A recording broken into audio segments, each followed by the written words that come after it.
Nageenyi fi jaalalli waaqayyo isiniif haa baay'atu. Kabajamtoota fi jaalatamtoota maatii siinqee akkam jirtan fayyaa keessanii ani jira galanni waaqayyoof haa ta'u.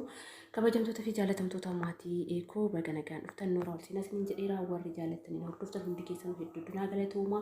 Warri har'a gara mana koo dhuftan immoo sheerii laayikii sabiskiraayib gochuudhaan natti dabalamaan isiniin jedha.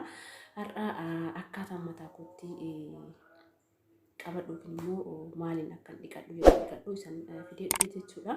Akkuma kanaan dura isin jedhe mataan koo baay'ee miidhamee ture. Mataan koo sun taane rifeensi koo jechuudhaas waan na offalchaadha. Rifeensi koo baay'ee miidhamee ture akkuma isin jedhe haala adda addaatiin. Kanaaf asitti shunkurtii nan qaba. Shunkurtii kana yookiin dimaash kan tokko fayyadama. Ani rifeensi koo baay'ee haphii fi baay'ee xinnaa waan ta'eef jinjibila akkuma argaa jirtan qulqulleessee bareechin ta'ee godha jechuudha. Jinjibilicha bishaan isaa qofaan fayyadamu malee hin barbaadu. Kaarotii immoo ግማሽ ሳን ፈየደሚ አኒ አኩን ሲንጀ ሪፈኒ ኬ xinnaa waan ta'eef kanaaf ruuzi san kana fayyaduu nagaa jedhu isin akka rifeensa keessatti fayyadamuu dandeessanii dhiqee bareechee asiin gaheera.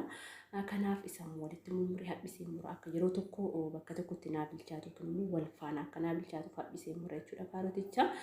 Kana waliin ilaallaa akkamitti akka rifeensa koo deebise jechuudha. Rifeensa koo dhugaa dubbachuudhaaf haala baay'ee miidhamee ture. Asuma irratti garuu rifeensi koo dura dheeras kan jedhamuuti gabaabas kan jedhamuuti akkasumas immoo baay'ina baay'ee hin qabu garuu jiddu galeessa kan turedha. Haala hin taane kun immoo waan hin taane tokko na mudatee akkasuma jiru dhukkuba garagaraati malee maatii kootti irra waan biraa gaheeti miti balaa saniin namuru kinnan haade akkuma jiru jechuudha. Isa amma waggaa lammaffaa keessa jira waggaa lamaa fi afur akkana keessa jira. Kanaafuu hagam dheeratee shaggaadha moo shaggaa miti waggaa lamatti immoo haganaan gahee gaariidhaa si hafa warra jettanis asumaan koomentii naa barreessanis niin jedha. Dhugaa dura hedduu tokko haala gaariirra ture akkasumas immoo balaa dhibee zabana kanaatiin immoo hedduu baay'ee deebiin harkaa rifate anis immoo baay'ee tokko kanatti gaddeedha. Dhugaa dubbachuudhaaf narratti afaayyuu hin seene jechuudha. Hiriyoonni kosis baay'ee warra keessan natti dhiyaatan hedduu kan gaddan baay'eetu jira garuu yeroo san kaffannaa dhibbattan hundi keessan asumaan naa galatooman isiniin jedha isinan kabaja. Akka tinaa bilchaatee jira akkuma argaa jirtan kana jechuudha. Dhugaa dubbachuudhaaf erga akkatti bilcheessee ganni bilchaatee boodanii muuzis kana waan qabutti dabalee daaku jechuudha. Isinis haala isinitti simatuun kan isinitti ta'uun malee kan koo ana bichaadha kan ta'e isiniif isin ta'a jechuu koo miti. Ruuziin isinii ta'uu baate ruuzii dhiisuu dandeessanii.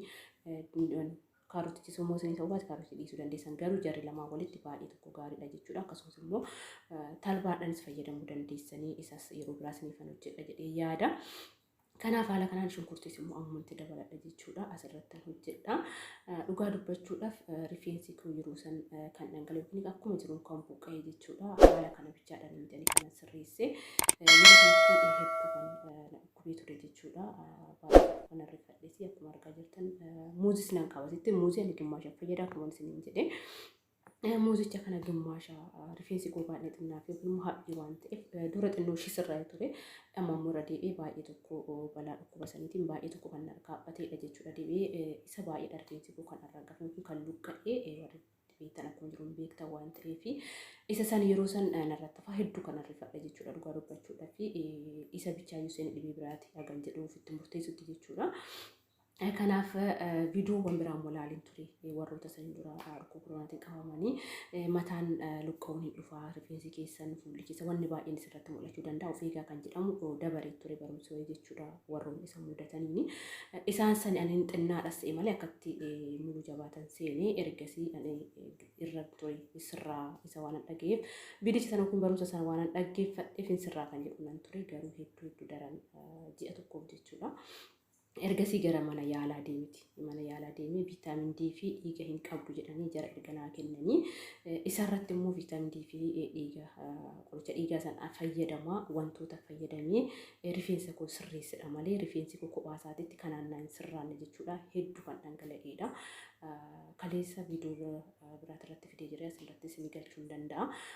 Hedduu dhangala'e jechuudha. Dhugaa dubbachuudhaaf baay'ee haala nama rifachiisu hiriyoonni koo kan hedduu natti dhiyaatan kan hedduu gaddanidha jechuudha. Dhibee biraati yookiin immoo wanna biraati malee kun haganaan gaa jedhee ani hin yaadne garuu galata waaqayyoo ammaaf haphinna daba itti daranan ta'us sirraa jira. Kanaaf amma oduu dhiisee asirratti kan bishaanitti dabalaa jiru kuni eenganyiin jilbee koo cuunfadhee bishaanichi kun kanan tanaan duratti agarsiise kanan qurunfudiidhaan danfise jechuudha. Kuni bishaan qurunfudiiti. Bishaan qurunfudii dhugaadhaaf rifeensa keenya hedduu baay'ee gaariidha. Hundi keessanuu fayyadamaa laaladha.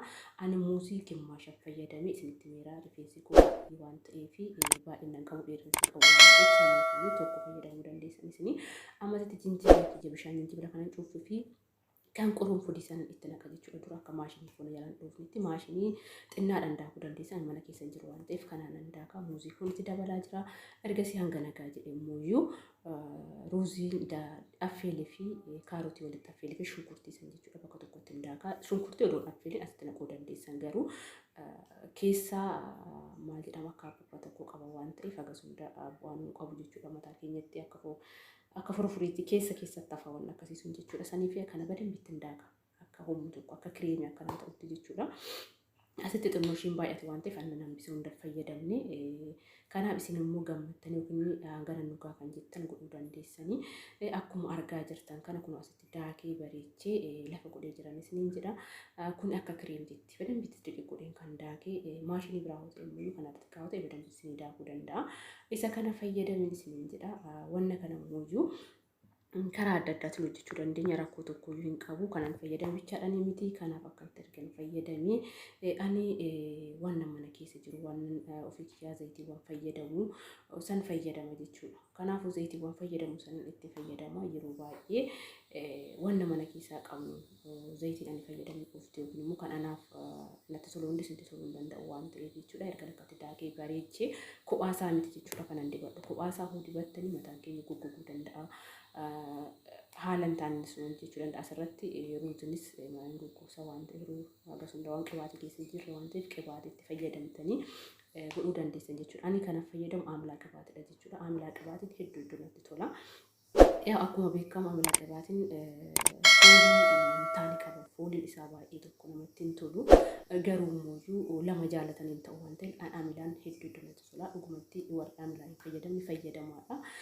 Galgala dibattanii ganama dhiqachuu dandeessanii amilaa akkatti fayyadamee badan bitta rukutaa kookonaatoon illee qabattan ta'uu danda'a. Zayituunis ta'uu waan mana keessa yookiin immoo mataa keessan yookiin rifeensa keessanii nu fayyada kan jettan godhuu dandeessan jechuudha. Rakkoo tokkoyyuu hin qabu. Amilaa zayitii akkatti ergan waliin gahee booda gara rifeensa kootiin deema jechuudha. Yookiin immoo rifeensa koon dibadha jechuudha.